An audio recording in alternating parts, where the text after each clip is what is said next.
अस्सलाम वालेकुम। आप सबको अपने YouTube चैनल एम गुफरान पे खुश आमदीद कहता हूँ। नाजरीन, आज की हमारी वीडियो हिकायत शेख सादी पर मुश्तमिल है। राज असूल ज़िंदगी पर मुश्तमिल कुछ हिकायात इस वीडियो में शामिल हैं। तो चलते हैं आज की कुछ हकायात सादी की तरफ। चादर देकर पाँव फैलाओ। एक पारसा लड़के को अपने चचा के मरने पर बहुत सारा मालो दौलत तरके में मिला। माल मुफ्त, दिल बेरहम। उसने दोनों हाथों से ये माल और दौलत अयाशी और बदकारी में उड़ाना शुरू कर दी। मैंने एक बार उसे नसीहत की कि ए बेटे, आमदनी ज़्यादा खर्च नहीं करनी चाहिए कि इसका नतीजा हमेशा बुरा होता है। उस नौजवान ने मेरी नसीहत को दीवाने की बूट समझा और कहा कि आज की राहत को छोड़कर कल के गम में मुब्तला होना महज हिमाकत है। मैंने समझ लिया कि बेवकूफ़ आदमी पर कलाम नर्म व नाजुक बेअसर है, चनाचा इसे किनारा कशी कर ली। कुछ ऐसा बाद वही हुआ जिसका मुझे अंदेशा था। नौजवान ने तमाम जायदाद अयाशी और फजूल खर्ची में बर्बाद कर डाली। टुकड़े टुकड़े का मोहताज हो गया। मैंने उसे पेवंद लगे कपड़े पहने भीख मांगते देखा तो सख्त गुस्सा आया और जी में आया कि इसे कहूँ कि क्यों मैं तुझे इस दिन से डराता ना था। फिर ये सोचकर खामोश हो गया कि इस हालत में मेरी बात इसके ज़ख्मों पर नमक छिड़केगी और इसके दुख में इजाफा होगा। हज़रत लुकमान की आला ज़रफ़ी। मशहूर दाना हज़रत लुकमान स्याह फ़ाहम थे। वो तन परवर और नाजुक बदन नहीं थे। एक दफ़ा बगदाद के एक अमीर आदमी का स्याह फ़ाहम ग़ुलाम कहीं भाग गया। उस आदमी ने गलती से हज़रत लुकमान को अपना भागा हुआ ग़ुलाम समझ लिया और इन्हें अपना मकान बनाने पर लगा दिया। बेचारे दिन भर गार और ईंटें ढोते रहते, यहाँ तक कि एक बरस गुजर गया और मकान बनकर तैयार हो गया।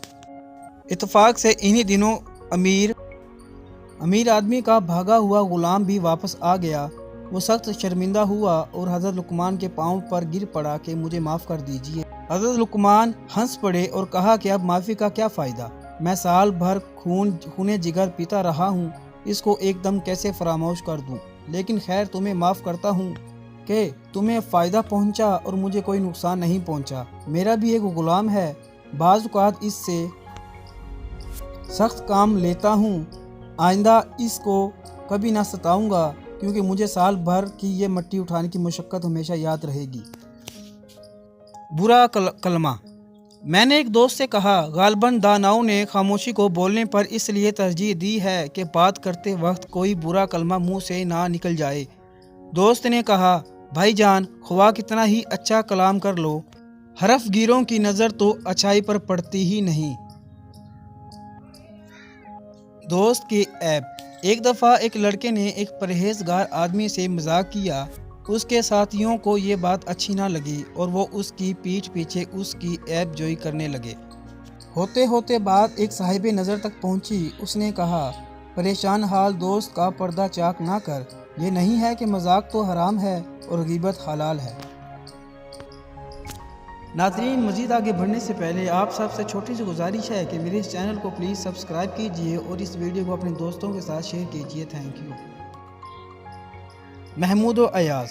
किसने सुल्तान महमूद के वज़ीर हसन महमदी से पूछा, शक्ल सूरत और लियाकत व दानाई में तो सुल्तान का हर एक ग़ुलाम बढ़ चढ़ कर है, फिर क्या वजह है कि इसे अयाज से जो मोहब्बत है वो किसी दूसरे से नहीं, हालांकि ना तो वो कुछ इतना हसीन है ना आलम व फाजिल।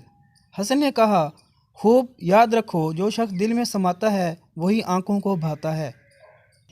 अहले हुर्द। एक बदमस्त शराबी ने एक अक्ल परस्त अक्लमंद का गिरेबान पकड़ लिया और तमाचे मारे। उस नेक आदमी ने खामोशी से मार खाई और उफ तक ना की। किसी ने उससे कहा कि तूने हाथ में चूड़ियाँ तो नहीं पहन रखी थी, ऐसे बदतमीज़ का मुंह क्यों ना तोड़ा। उस नेक सीरत आदमी ने जवाब दिया कि भाई, वो तो रंद था, लेकिन मैं तो होशियार था। एक होशियार से ये तवक्को क्यों कर की जाए कि वो एक रंद से दस्तो गिरेबां हो जाए।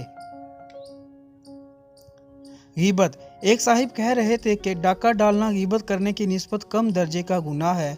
मैंने उनकी बात सुनकर समझा कि मजाक कर रहे हैं, लेकिन जब इन्हें अपने कौल में संजीदा पाया तो पूछा, ए साहिब, ये आप क्या फरमा रहे हैं? भला डाका जनी गीबत से कैसे अच्छी होगी? उन्होंने कहा कि भाई, तुम जानते हो कि डाकू बहादुरी से आगे आते हैं और ललकार कर हमला करते हैं। उनकी रोज़ी गो हराम सही, लेकिन उनके असूल में उनके तहवर और ज़ोर बाजू का दखल है। उसके बरअक्स पीठ पीछे बुराई करने वाला बुज़दिल होता है। वो अपना नामा अमाल तो स्याह कर लेता है, लेकिन उसे हासिल कुछ नहीं होता। एतदाल पसंदी। एक हकीम अपने बेटे को कम खाने की हदायत कर रहा था कि बेटा खूब याद रखो, सारी बीमारियां खाने ही से पैदा होती हैं। बेटे ने कहा, अब्बा जान ये तो सही है, लेकिन भूख से भी तो आदमी मर ही जाता है। इसलिए लोग कहते हैं कि खाते पीते मर जाना भूखे प्यासे जीने से हजार दर्जा बेहतर है। बाप ने कहा, बेटा एतदाल से काम लेना चाहिए, खाओ पियो मगर लुटाओ उड़ाओ नहीं। नाज़रीन, उम्मीद करता हूँ कि आज की ये हमारी वीडियो हकायत शेख सादी आपको बहुत ज़्यादा पसंद आई होगी। प्लीज़ इस वीडियो को अपने दोस्तों के साथ लाजमी शेयर कीजिए और हमारी सपोर्ट जारी रखिए। Thank you.